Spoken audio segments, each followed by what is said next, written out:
दिगंबर जैन समाज के वरिष्ठ आचार्य विराग सागर के शिष्य मेरे साथ इस वक्त मौजूद है, जो 4 महीने की यात्रा करने के बाद, जो 12 महीने यात्रा करते हैं लेकिन 4 महीने किसी एक स्थान के ऊपर ठहर जाते हैं। तो इनसे जानने की कोशिश करते हैं। मुनिश्री जी, मुझे आपका नाम बताइए और मुझे ये बताइए कि आपके जो पदचिन्ह हैं आज हिसार के अंदर पड़े हैं, तो आगे आने वाले कितने दिनों तक आप हिसार के अंदर ही रहने वाले हैं? नमः सिद्धेभ्या। मुनि अवस्था का जो है ये लगभग 22वां चातुर्मास हिसार में है और आज जो है हिसार में 14 साल बाद मंगल प्रवेश हुआ। 2008 में यहाँ पर आए थे और उसके बाद जो है 2022 में यहाँ पर 14 साल बाद आना हुआ। और ये यहाँ के भक्तों का, यहाँ की समाज का, यहाँ की जो है नगर का तीव्र पुण्य का उदय था कि जो है उनके चातुर्मास से गुरुदेव का आशीर्वाद मिला उनको। और यहाँ पर आज मंगल प्रवेश हुआ धूमधाम से। अब कल जो है यहाँ पर जो है परसों से लगभग जो 6 तारीख से अष्टान का महापर्व प्रारंभ हो रहा है। और अष्टान का महापर्व में सिद्धों की आराधना सिद्ध चक्र महामंडल विधान महाअर्चना से प्रारंभ होती है और उसका कल प्रारंभ होगा। कल यहाँ पर जो है घट यात्रा, महिलाएं जो है केसरिया साड़ी में और जो है अपने सिर पर जो है मंगल कलश लेकर जाएंगी और यहाँ पर मल्लीनाथ मंदिर गांधी चौक पर है, वहाँ से जाएंगी और वहाँ से पूरी समाज वहाँ जल लेकर लाएगी और शुद्धि के लिए। तो वह घट यात्रा होगी और कल ही जो है यहाँ पर ध्वजारोहण उस विधान का, और यहाँ पर जो है ध्वजारोहण भी हो। लगभग टाइम यहाँ पर जो है घट यात्रा का लगभग जो है 7 बजे का टाइम रहेगा। तो यहाँ घट यात्रा होगी, उसके बाद जो है अभिषेक शांति धारा आदि होगी और यहाँ पर प्रवचन भी होगा, ध्वजारोहण होगी, पात्र जो है चयन आदि होंगे। और उसके बाद जो है जो 6 तारीख से और 13 तारीख तक यहाँ सिद्ध चक्र विधान होगा, जहाँ पर जो है विशेष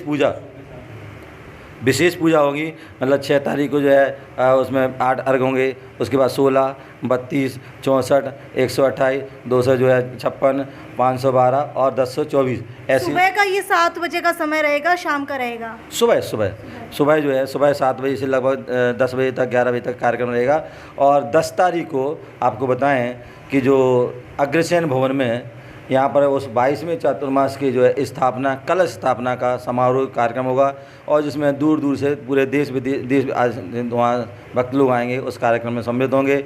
और 13 तारीख को गुरु पूर्णिमा पर्व में है, जो आप सभी जानते हैं सभी धर्मों में गुरु का जो बहुत महत्व होता है वह कार्यक्रम है, उसमें भी सभी लोग आएंगे। तो मैं सभी से कहूँगा कि आप सभी इस चातुर्मास का कि जो है सभी लोग जन जो है या इसका लाभ लें, क्योंकि मैंने आज सुबह ही बताया था संत जो होते हैं जन के संत होते हैं, वह किसी व्यक्ति विशेष के, केवल जैन समाज के ही नहीं, ये जन के संत हैं, क्योंकि ये विश्व कल्याण के लिए, ये अगर अपना कल्याण और विश्व कल्याण के लिए निकलते हैं, यही उनकी पवित्र भावना होती है। तो सभी इस चातुर्मास में पूरा 4 महीने लाभ लें और अपने जीवन को सार्थक करें। ओम नमः सिद्धेभ्यो। बहुत सुंदर है। परम जो दिगंबर साधु होते हैं, संत होते हैं, अनवरत जो है साल में 8 माह जो है विहार करते हैं। अनवरत जो उनका विहार चलता है, नगर नगर, गांव गांव, शहर शहर में धर्म की प्रभावना करते हैं। 4 माह जो वर्षा योग चातुर्मास का होता है, कहते हैं आगम में शास्त्रों में उल्लेख मिलता है कि बरसात के समय जो होता है चातुर्मास का होता है, जिसमें वर्षा होती है और उस वर्षा होने पर जो है अनेक छोटे छोटे जीवों की उत्पत्ति हो जाती है जी। उन जीवों की रक्षा के लिए, उन जीवों की रक्षा के लिए साधु संत विहार करते, एक स्थान पर रुकते हैं। जो साधु होते हैं उनके 28 मूल गुण होते हैं और 28 मूल गुणों में 5 महाव्रत, अहिंसा महाव्रत, सत्य महाव्रत, अचौर, ब्रह्मचर्य महाव्रत और अपरिग्रह महाव्रत। तो सबसे पहला जो अहिंसा महाव्रत होता है, साधु संत जो है 9 कोटि से हिंसा के त्यागी होते हैं जी। मन से, वचन से, काय से। वह मन से भी हिंसा नहीं करते हैं, वचन से भी हिंसा नहीं करते हैं, काय से भी हिंसा नहीं करते हैं। और कृत कारित अनुमोदना, ना स्वयं करते हैं, ना स्वयं दूसरों से कराते हैं और ना कोई करता है उसकी अनुमोदना भी नहीं करते हैं। तो ऐसा वो उनका अहिंसा महाव्रत होता है। उस अहिंसा महाव्रत की रक्षा के लिए क्या करते हैं वो, जो एक स्थान पर अहिंसा मतलब जो है क्या है, जो षटकाय के जीव हैं, षटकाय के जीव जो 5 स्थावर और एक तरस, पृथ्वी, अग्नि, जल, वायु, वनस्पति हैं, एक इंद्रिय जीव हैं, छोटे जीव हैं। और तो उन जीवों की रक्षा करते हैं 2 इंद्रिय, 3 इंद्रिय, 4 इंद्रिय, 5 इंद्रिय, जो शंख है, चींटी आदि हैं, भौरा आदि है, पतंगा आदि हैं, मच्छर हैं, मक्खी आदि हैं, और मनुष्य, त्रियंज, देव आदि हैं। ये जो षटकाय के जीव होते हैं उन सभी जीवों की वह क्या करते हैं, रक्षा करते हैं। वही उनका अहिंसा महाव्रत है। ठीक है विशोक जी, मुझे ये बताइए, अगर बात की जाए जैन समाज की, तो क्या जैन समाज में ये कठोर तपस्या कब से शुरू होती है? वैसे तो जो है हमारे जो है ये जैन धर्म जो है अनादि काल से चला आ रहा है जी। और अनादि काल से हमारे जो तीर्थंकर आदि है होते आए हैं, वर्तमान में हुए, आगे भी होंगे, और पूर्व में भी साधु संत हुए हैं, वर्तमान भी हो रहे हैं, आगे भी होंगे। तो ये क्रम चलता है। बाकी जो है वो जो चतुर्मास की जो है जो सीमा होती है, बोले अभी आषाढ़ शुक्ला जो है चतुर्दशी जो 12 तारीख को है, वहाँ से जो है चतुर्मास प्रारंभ होता है, और जो है कार्तिक कृष्णा अमावस्या दीपावली तक ये चातुर्मास वो चलता है। वैसे हम इनके दिन जोड़े हैं तो 3.5 महीने होते हैं, लेकिन कहा इसको चतुर्मास जाता है, वो इसलिए कहा जाता है कि वो चतुर्मास जब हम जहाँ बैठालते हैं वहाँ 8 दिन पहले आ जाते हैं और स्थान देखने के लिए आदि, और 8 दिन के बाद जो है वहाँ रुकते हैं। तो ऐसे जो है वो मिल जाते हैं, तो पूरे 16 दिन तो टोटल मिला देते हैं। तो अष्टानका से अष्टानका जो आषाढ़ की जो है अष्टानका भी लगने वाली 6 तारीख से वह प्रारंभ होंगी, और कार्तिक की जो अष्टानका तक पूर्णमासी तक ये चातुर्मास पूरा सही मायने में 4 महीने का तब होता है। ऐसा जो है शास्त्रों में विधान है। तो साधुजन एक स्थान में रुकते हैं और उन जीवों की रक्षा के लिए वह चातुर्मास करते हैं। कहते हैं साधु संत 8 महीने विहार करते हैं, अनवरत विहार करते हैं। तो जो उनकी कठिन साधना उनके जो होना चाहिए वो उतनी % हो नहीं हो पाती है, क्योंकि सुबह शाम विहार होने पर ना इतना स्वाध्याय ना इतने त्याग व्रत नियम सही हो पाते हैं। तो वो 8 महीने नहीं हो पाते हैं। तो वो 4 महीने जो है वर्षा योग, वर्षा का योग है, जहाँ पर 4 महीने वर्षा होना है, उस समय वो एक स्थान पर रुक जाते हैं। तो जीवों की भी रक्षा होती है, और वहाँ वो 4 महीने कठोर साधना भी करते हैं, और श्रावकों के लिए ज्ञान आदि जो है और चर्या का उपदेश भी देते हैं, जिससे कि उनका भी जो है। मुनिश्री जी, आप सोनीपत से पैदल यात्रा करते हुए हिसार पहुँचे हैं, हिसार से आगे कहाँ की ओर जाएंगे?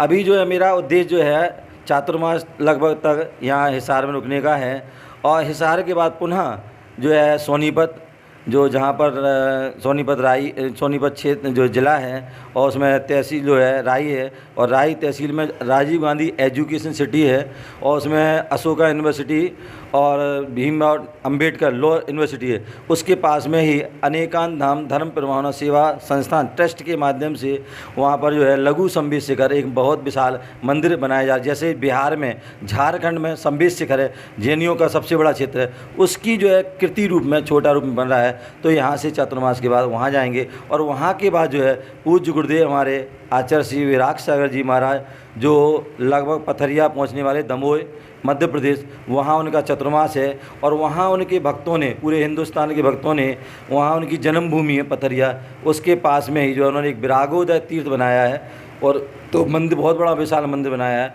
तो उस मंदिर का पंचगण जो है अगले साल 2023 में मार्च के प्रारंभ है। तो वहाँ हमारे पूरे जो संघ है, जो हमारे गुरु के द्वारा दीक्षित हैं, ऐसे लगभग 300-400 साधु हैं, वो सब वहीं पर पूरे साधु। आपकी जीवन यात्रा की बात की जाए तो शुरुआत कहाँ से हुई थी?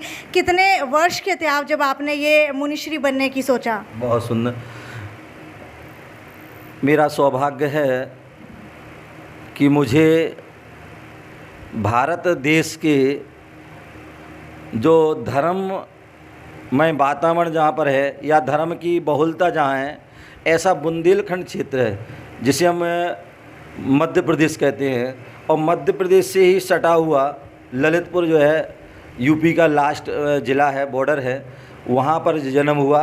और कुछ संभवतः ऐसा लगता है पूर्व जन्म के संस्कार, धार्मिक संस्कार रहे हैं और कुछ पारिवारिक जो है माता पिताओं के उन्होंने धर्म के संस्कार दिए, और कुछ वहाँ क्षेत्र का ही प्रभाव, जहाँ पर हर समय हमारे तीर्थंकर भगवंतों का वहाँ विहार हुआ, साधु संतों का विहार हुआ, जहाँ पर त्यागी वृत्ति जो है वहाँ पर जो है जन्म लेते हैं, जहाँ पर विद्वान जो है मैं जो जन्म लेते हैं, ऐसे उस जन्म हुआ। तो उस सारे जो है अच्छे जो है वातावरण मिला, और उससे और समय समय पर जो साधु संतों का आना हुआ, उनसे दर्शन, उनको आहार, उनकी क्रियाओं में सहभागी होने का, और वही संस्कार बनते गए। और एक लगभग जो है 87-88 का समय था। उस समय लगभग कितने वर्ष के होंगे आप? उस समय लगभग होना चाहिए 8-10 साल के लगभग होना चाहिए, क्योंकि 75 का हमारा जन्म है, लगभग 12-13 साल के। तो उस समय की बात है जो है कि जो है आचार्य विद्यासागर जी महाराज का आगमन हुआ। वैसे तो और भी साधु संत आए, तो वो उनका बड़ा विशाल संघ आया और लगभग 2 महीने रहे, तो उनसे जुड़े, उनकी चर्या में सहभागी। मूल रूप से आप कहाँ के रहने वाले हैं? ललितपुर के हैं, ललितपुर उत्तर प्रदेश के हैं। तो उनसे जुड़े, और उनसे जुड़ने के बाद मन में भाव हुए क्यों ना हम भी इस मार्ग पर बढ़े हैं। और उस समय भाव नहीं, लेकिन उस समय नहीं बढ़ पाए। लेकिन उसके बाद पूज्य गुरुदेव का 95 में 95 में जन्म 95 में आए, वो चतुर्मास हुआ ललितपुर में। तो उनसे जो है विशेष रूप से जुड़े, और ऐसे जुड़े कि उससे जुड़ते गए, और उनके द्वारा, उनके माध्यम से उनके संघ में प्रवेश ठीक है। जब आपने ये शिक्षा प्राप्त की थी, तो क्या उस समय भी इतनी ही कठिन परीक्षा थी कि निर्वस्त्र रहना पड़ता है, या फिर जब मुनिश्री बन जाते हैं उसके बाद से ही ये आपकी प्रक्रिया शुरू होती है? हमारे यहाँ स्टेज मतलब जो है एक दर्जा है, मतलब सीढ़ी है। मान लो एक जो पहली आप देख रहे हैं ये सीढ़ी है, ये गृहस्थों की सीढ़ी है। इसमें रह कर के जो है गुरुओं के दर्शन करते हैं, भगवान की पूजा, स्वाध्याय, जाप पाठ आदि करते हैं, इस अवस्था में करते हैं। एक दूसरी व्यवस्था है ब्रह्मचारी अवस्था, जिसमें सफ़ेद कपड़े में पहनते हैं, तो वह अवस्था होती है। तीसरी जो है हमारे यहाँ छुल्लक, जो एक दुपट्टा और एक लंगोटी पहनते हैं, और तीसरे जो एलक होते हैं, और चौथे मुनि होते हैं। ये दर्जा हैं। तो सबसे पहले हम लोगों ने इस अवस्था में रह कर के जो है अपनी साधना प्रारंभ की, और उसके बाद 5 वर्ष ब्रह्मचारी अवस्था में धोती दुपट्टे में रहे, घर त्याग करके रहे, और उसमें कठोर साधना की, अपनी तपस्या की, अभ्यास किया। और उसके बाद पूज्य गुरुदेव ने 2000 सन में शिखर जी झारखंड में मुझे जो है डायरेक्ट एलक अवस्था, मतलब तीसरी अवस्था उन्होंने हमें प्रदान की, और उसमें भी लगभग 2.5 साल वहाँ पर रहे। और उसके बाद वे 2003 में ललितपुर में ये मुझे सौभाग्य हुआ है कि जहाँ हमारा इस पर्याय का, इस शरीर का जन्म हुआ है, और वहीं पर ही इस मुनि पद का भी वहाँ जन्म हुआ, वहीं दीक्षा हुई है। तो 2003 में 8 जून को वहाँ पर दीक्षा हुई, और उस समय से जो है 2003 से ही अनवरत जो है गुरु की आज्ञा से पृथक मतलब अलग अलग विहार कर रहे हैं, और अनेक जो प्रांतों में जो है विहार किया, मध्य प्रदेश, उत्तर प्रदेश, हरियाणा, दिल्ली, और ये हमारे उत्तराखंड, हिमाचल आदि जो है, उत्तराखंड और जो यूपी, राजस्थान, बिहार, झारखंड आदि अनेक स्थानों पर जो है बिहार करके जो है आज यहाँ पर उपस्थित हैं। मुनिश्री विशोक सागर से मिलने के लिए आज उनके भक्त भी यहाँ पर पहुँचे, इनसे भी जानने की कोशिश करते हैं।